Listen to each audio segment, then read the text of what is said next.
thank you all for being here today.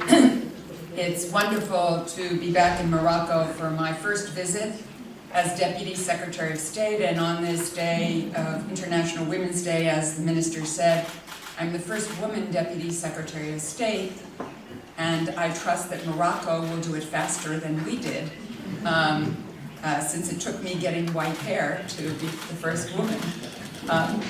I also want to give a shout out to all of the women in Morocco who are here today and listening, for all that you contribute to your families, to your society, to this great country, and to the men who support you to do so, which I'm grateful for in my own case.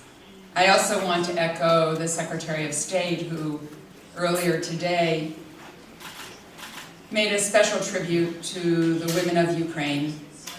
So many who have traveled hours after hours to take their children to safety, or who have stayed to be able to join the fight. I cannot imagine as a mother and a grandmother doing what these women have done. And so on this International Women's Day, I want to join the Secretary in paying tribute to them. I want to begin these formal remarks by thanking Foreign Minister Barida for his hospitality and a truly spectacular lunch, and for meeting with me today to convene a new round of the Morocco-US Strategic Dialogue on Regional Political Issues. The friendship between our countries is the longest unbroken diplomatic relationship in the history of the United States, beginning with the Treaty of Peace and Friendship in 1787. Morocco and the United States have strong shared interests in promoting regional peace, security, and prosperity. And the Foreign Minister and I had a chance today to discuss a wide range of priorities in our bilateral relationship. We discussed our ongoing cooperation to combat the COVID-19 pandemic.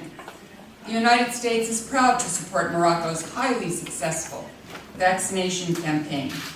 We have donated 1.5 million Pfizer vaccine doses to Morocco to date through COVAX, and have also contributed refrigeration units that can store more than 2 million vaccine doses. The United States applauds King Mohammed VI's leadership in advancing an ambitious and far-reaching reform agenda.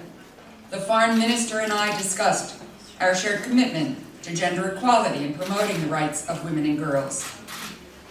Finally, we discussed our critical partnership in security and defense. Morocco participates in more than 100 military exercises and events with the United States each year. Planning is well underway for African Lion 2022, our largest annual training exercise in Africa, and we are grateful to Morocco for continuing to host this event. We discussed Morocco's leadership in maintaining regional peace and security. The United States welcomes the normalization of relations between the Kingdom of Morocco and Israel, and appreciates the steps the two countries are taking as they work toward upgrading their diplomatic liaison offices to full embassies. On the Western Sahara, the United States and Morocco both strongly support the efforts of Staffan de Mistura, the United Nations Secretary General's personal envoy for Western Sahara, and we do so with an open mind to find a resolution that will lead to an enduring and dignified outcome for all parties. We continue to view Morocco's autonomy plan as serious, credible, and realistic, and a potential approach to satisfy the aspiration of the people of the region. The United States also welcomes Morocco's positive role in supporting the UN's efforts in the political process in Libya and in hosting the inter-Libyan dialogue. Finally, of course, we discussed the biggest security challenge facing the global community today, and that is President Putin's premeditated, unjustified, and unprovoked war in Ukraine.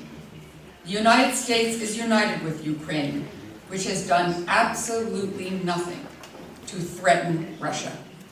We worked for months with our allies and partners to offer President Putin a diplomatic path to address Russia's legitimate security concerns in a reciprocal manner.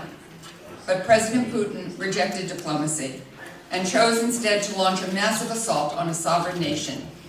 And not only are Ukrainians bearing the consequences of that decision, but the Russian people, with whom we have no fight, are as well.